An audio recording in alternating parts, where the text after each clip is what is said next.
Hello. Tèo heo đấy nè. Mấy chú heo đã bị mang tiếng xấu bao nhiêu năm qua, bị buộc cho là kẻ lười biếng, ngu ngốc, dơ bẩn và xấu xa. Nhân dịp năm mới đã đến lúc đính chính một số hiểu lầm về những con uốn ỉn này. Trong nhiều năm qua, những người bạn hồng hào của chúng ta không được nhìn nhận một cách tích cực cho lắm, ngay cả trong văn hóa Mỹ và Việt Nam. Nhưng như chúng ta đã biết, có những điều từ nhỏ đến lớn mình tin nó là sự thật, mà lại hóa ra không phải vậy khi chúng ta tìm hiểu sâu hơn chút. Ví dụ ở Mỹ đi, thì có câu sweat like a pig để diễn tả một ai đó mà đổ mồ hôi rất nhiều. Mà giờ tao mới biết được rằng con heo thậm chí còn không có tuyến mồ hôi nào luôn. Vậy lấy gì mà đổ mồ hôi vậy trời? Câu này mà vớ vẩn thì liệu có những quan niệm sai khác về những người bạn mũm mĩm của chúng ta? Ở Việt Nam và Mỹ, lợn bị xem là loài rất dơ bẩn. Trong văn hóa Mỹ, khi bạn thấy phòng ai đó bừa bộn quá, bạn sẽ thốt lên "Oh man, what a pigsty!" Và đúng vậy, các bạn thấy heo vô tư mà lăn lộn trong vũng bùn mà chợt nghĩ Trời, mấy cái nồi dơ dễ sợ. Sự thật là lợn là một trong những loài động vật có bản năng sống sạch nhất hành tinh à. Mới sinh ra là nó biết đi tiểu xa khu vực ngủ và ăn. Nó mà có điều kiện thì cũng biết xài bồn luôn. Chỉ có khi bị nuôi nhốt trong không gian nhỏ hẹp thì buộc phải hành động trái bản năng thôi. Mà vì họng có tuyến mồ hôi nên những chú heo lăn dưới bùn để làm mát cơ thể.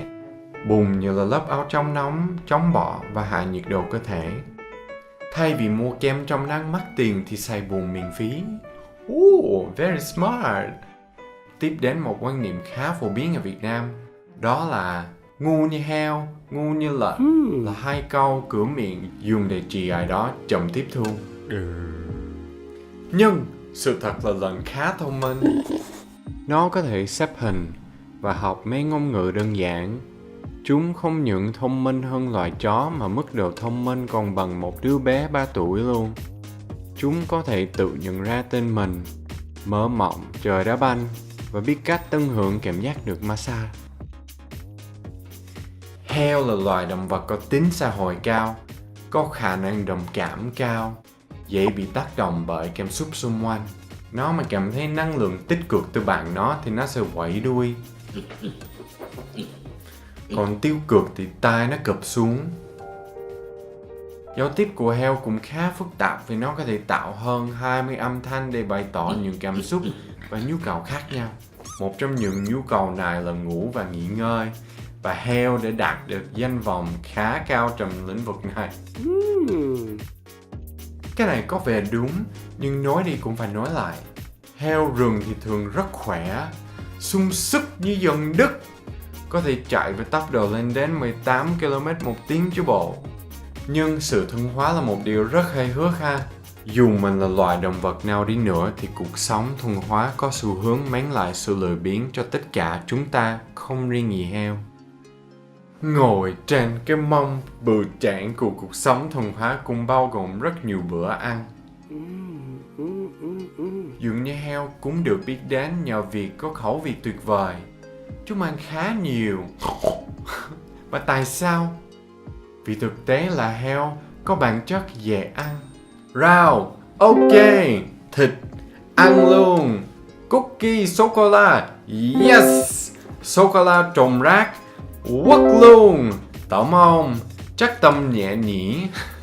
Mà bù lại ba mẹ nào mà chả thích con mình dễ ăn phải không nè? Dù không muốn thừa nhận, lợn là loài rất gần gũi với chúng ta. Chúng khá thông minh, thân thiện, và nếu có cơ hội nó sẽ chiều chuộng bản thân mình với việc ăn ngon, ngủ khỏe và đương nhiên là đóng phim heo.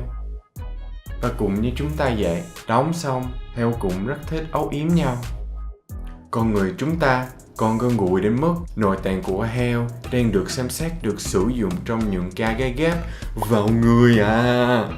Trong truyện Tây Du Ký, trừ bát giới hay bị chỉ trích vì thói phong tục, vì những ham muốn cân bản và vì miễn cưỡng đi thỉnh kinh. Dù giúp ích rất nhiều cho đường tăng đi thỉnh kinh, Nhưng ảnh luôn luôn lo sợ và muốn quay về nhà. Biết sao không? Về với vợ con, với gia đình chứ. Nhu cầu của ảnh đơn giản vậy thôi, nhưng anh lại là nhân vật dễ gần gũi nhất, vui vẻ nhất. Trừ bát giới đại diện cho chính con người, cho bản chất của người phàm chúng ta. Những nhân vật khác chỉ là hình mẫu mà chúng ta muốn hướng đến. Chính vì vậy, dù hơi thay quá, dù không hoàn hảo, nhưng ảnh vẫn được yêu thích và ưu ái. Vì có trí tiến thủ là rất tốt. Đó là cái cho chúng ta động lực phấn đấu. Nhưng đó không có nghĩa chúng ta phải cảm thấy xấu hổ với con người hiện tại của mình. Chỉ duy nhất bằng cách thừa nhận và tôn trọng nguồn gốc và chính bản thân mình ngày hôm nay. Khi đó mình mới thực sự có thể tiến xa hơn một cách hữu ích và nhẹ nhõm. Người Việt thường phân biệt hai phần con và người. Ý chỉ mỗi chúng ta đều có phần con và phần người. Phần người đại diện cho cái tốt, như lý lẽ, đạo đức, và phần con đại diện cho cái xấu, như thói phong tục hoặc những ham muốn mà chúng ta miễn cưỡng chấp nhận như là một phần của mình. Mà nếu heo có thể mơ, nếu heo biết đồng cảm, biết ôm ấp, thì chúng ta nên thẳng thắn hơn trong việc công nhận mối quan hệ gần gũi của lợn với chúng ta. Biết đâu chúng ta có phần lợn trong mình nhiều hơn mình tưởng, mà cũng chẳng cái gì xấu cả. Happy New Year little piggies! Tèo heo đây xin được gửi lời chúc mừng năm mới. Chúc mọi người sức khỏe dồi dào, an khang thịnh vượng, tình yêu viên mãn, ngập tràn thức ăn và tiếng cười giòn giã cùng với bạn bè và gia đình.